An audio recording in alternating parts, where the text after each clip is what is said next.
حضرت بابا فریدالدین مسعود گنج شکر بابا صاحب رحمتullah علیہ فرماتے ہیں کہ ایک نیک نوجوان تھا، دن کو روزہ رکھتا، رات کو نماز پڑھتا، پر اللہ سے ڈرتا پھر بھی بہت ہی زیادہ تھا، بڑا ہی ڈرتا تھا۔ موت کا وقت آیا تو ماں ہی تھی بس اس کی، تو ماں سے کہنے لگا اماں میری ماں ہے، میرے ساتھ 3 وعدے تو کر۔ اس نے کہا پتر تو بتا، آخری ہج کی لے رہا ہے اور اس غریبنی ماں سے تو وعدہ لے رہا ہے، بتا کیا وعدہ۔ عرض کرنے لگا اماں جب میں مر جاؤں نا تو میرے گلے میں رسی ڈال کے تو مجھے گھمانا گھر کے صحن میں، اور لوگوں کو کہنا جو رب کی نافرمانی کرے اس کا یہی حال ہوتا ہے۔ یہ اعلان کرنا جو اللہ کے نافرمان ہوں ان کا یہی اشر کیا جانا چاہیے۔ اور اماں پھر دوسرا وعدہ کر، میرا رات کو جنازہ اٹھایا جائے، میں نہیں چاہتا کہ کسی کے منہ سے یہ لفظ نکل جائیں کہ وہ دیکھو اللہ کا نافرمان جا رہا ہے، رات کو میرا جنازہ اٹھانا۔ اور اماں تیسرا میرے ساتھ وعدہ کر کہ لوگ مجھے دفن کر کے آ جائیں گے تو تو میری قبر پہ چلی جائے گی۔ عمل میرے پاس کوئی نہیں، پر مجھے لگتا ہے ماں کے قدموں کی برکت سے عرش کا مالک بھی رحم فرمائے گا۔ اماں تو وعدہ کر۔ بابا صاحب رحمتullah علیہ فرمانے لگے کہ بوڑھی ماں نے وعدہ کر لیا۔ کہا بیٹے ٹھیک ہے، اگر تیری یہی ضد ہے تو میں تیار ہوں۔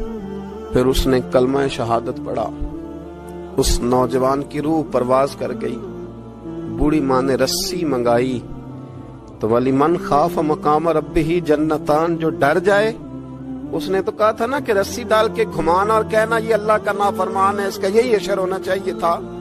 لیکن جب ماں گلے میں رسی ڈالنے لگی تو گھر کے ہر کونے سے آواز آنے لگی خبردار یہ رب کا دوست ہے، اللہ کے دوستوں کے ساتھ اس طرح کا معاملہ نہ کیا جائے، اسے چھوڑ دیا جائے۔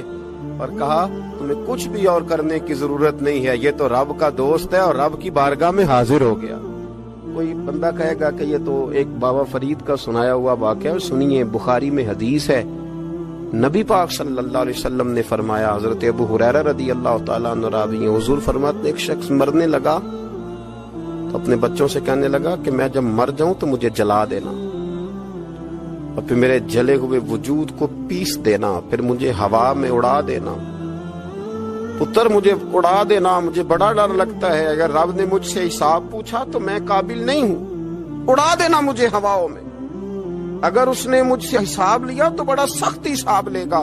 حضور فرماتے ہیں بخاری میں موجود ہے، اس کے بچوں نے اسی طرح کیا، اس کے مرنے کے بعد اسے جلایا، ہوا میں اڑا دیا۔ اللہ کے محبوب فرماتے ہیں رب کریم نے حکم دیا زمین کو کہ اس کے ذرات کو جمع کرو، زمین نے ذرے جمع کیے، خدا نے حکم دیا تو اس کا وجود پھر سے اسی شکل میں آیا۔ تو رب کریم نے فرمایا یہ جو تو نے وصیت کی تو کیوں کی؟